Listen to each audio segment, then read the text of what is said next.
CCNA Security, UTM Devices Part 3.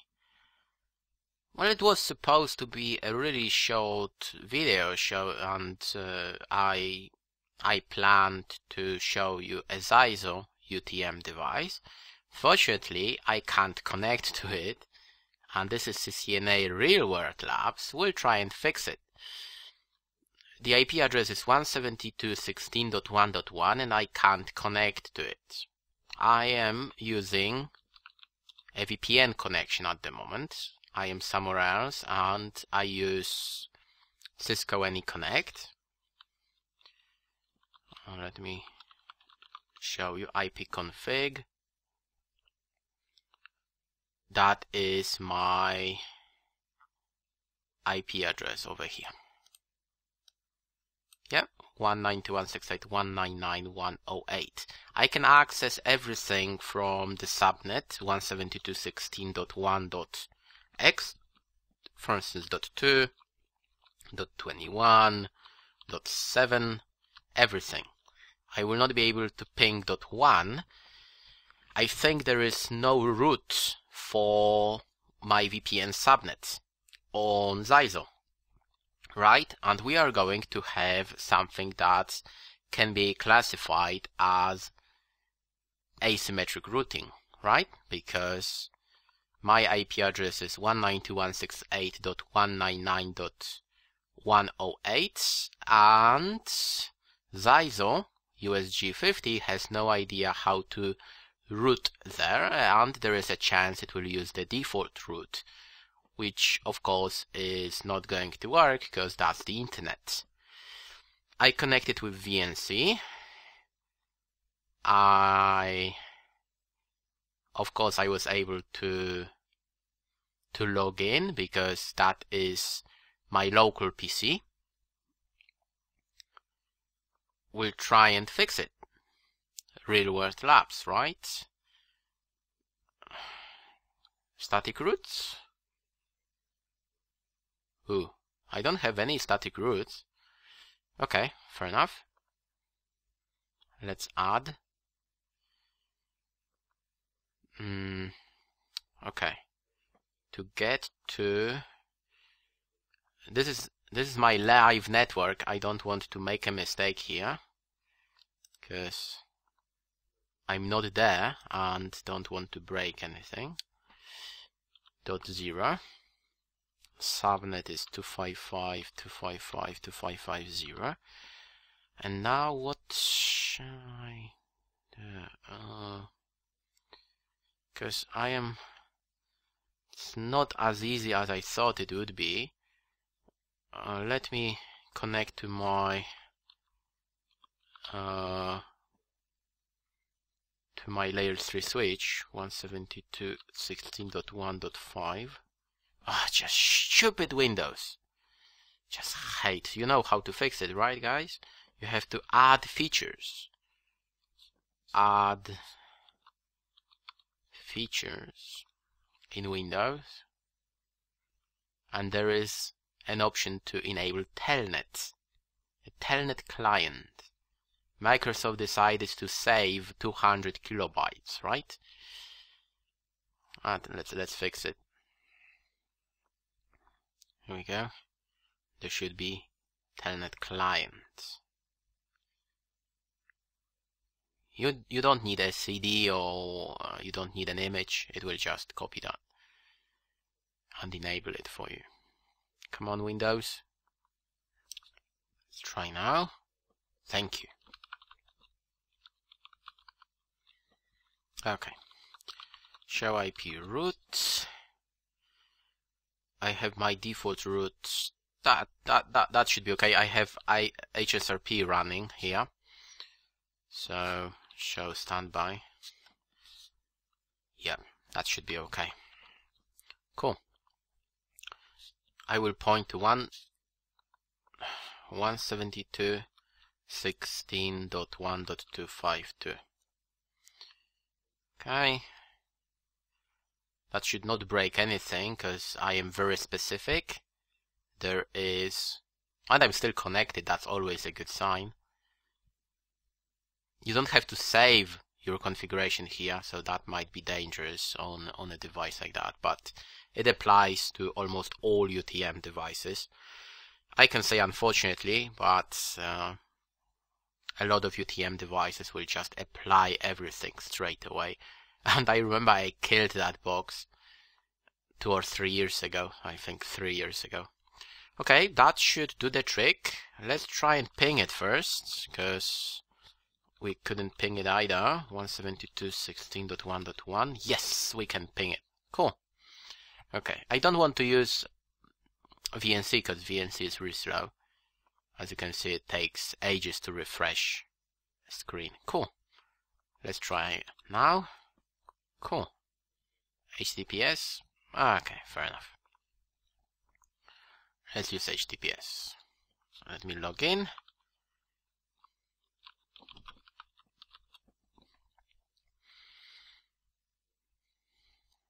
Yeah, go away. It's really funny, you can't disable it. You just keep asking. Of course it is licensed, that's why it keeps doing that. Okay, Zyzo USG50. Here is the box. I have USG50, which is pretty okay. There is USG20. And I think there is, well, you will not find to 1 port and USB, and it's slower as well. USG50, what I use, that's pretty simple. It's my backup firewall. I have a USB dongle that is 3G, and I use that as my backup connection to the internet. And then there is literally one cable that goes to my LAN, okay, and that's it. Well, I lie to you. There are sometimes I connect something to it because this is a switch, and it can negotiate without any issues. I have 3550s in my network, and of course they are not happy to negotiate without a crossover cable. There are a lot of problems. My HP switches are not good either. Not sure why. This box doesn't complain. It doesn't really care. Crossover straight through. Well, I have not tried with a rollover, but it doesn't really care. It will negotiate and recognize everything. Really great. And it is a gigabit switch as well.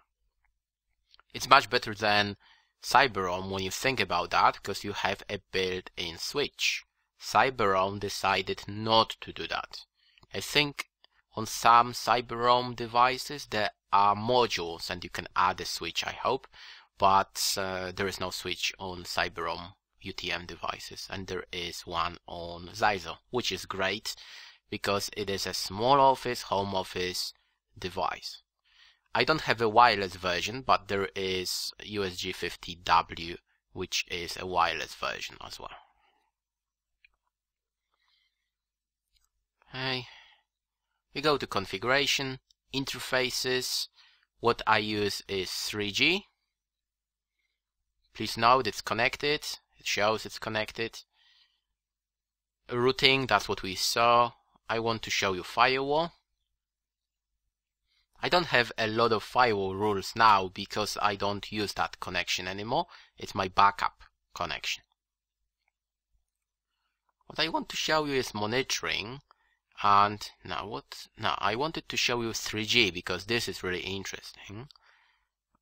Where was that?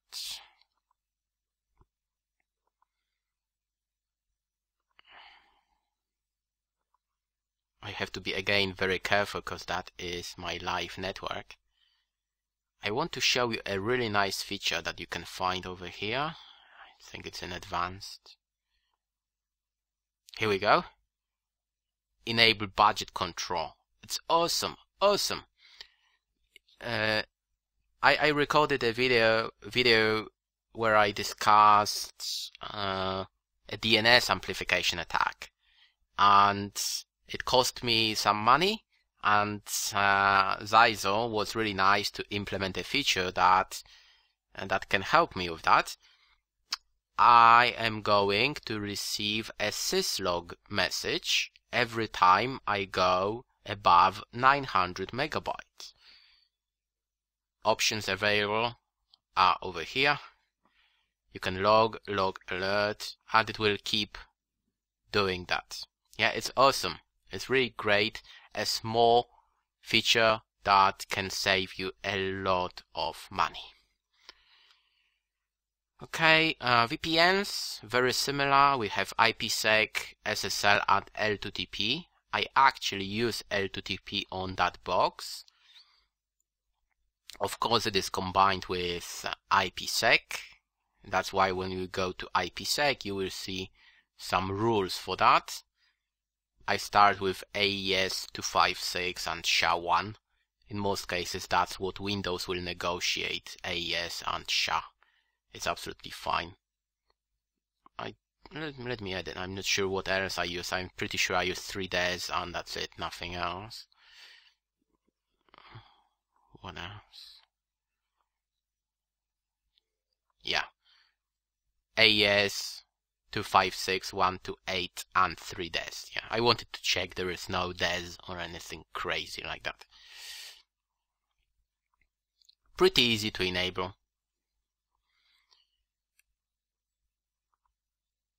IPS, AV, spam. I used to have a license for IPS.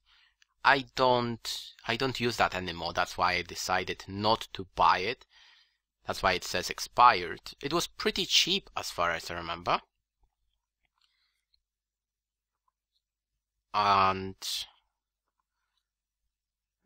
there was a group of signatures over here that I used. Just give it a while to load. Divided into sections, very similar to Cyberome.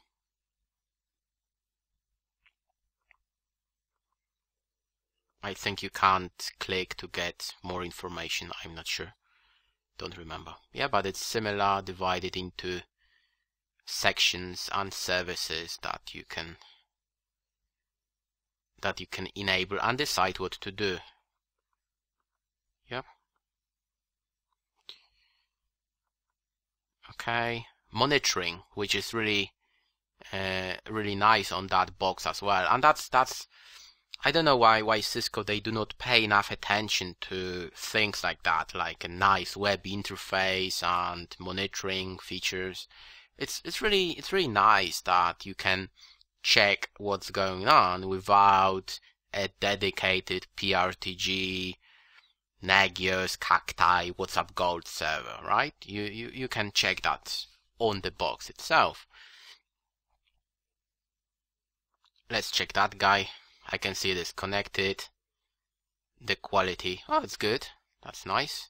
It's still pretty slow. For a backup connection, it is absolutely fine. Interface, it will show me up, down, IP addresses and traffic.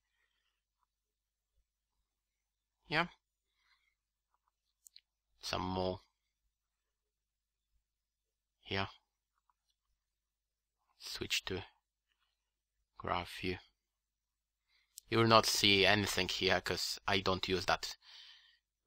I don't even know which port that was, but you will not see anything here because which one was it? 3, right? 3. Okay, yeah. Kilobits per second, right? So it's 11 kilobits per second. Because it's my backup connection, that's what you expect to see from a backup link that is not in use. Okay, in this video we talked about UTM devices and we even fixed asymmetric routing issues. Thank you very much.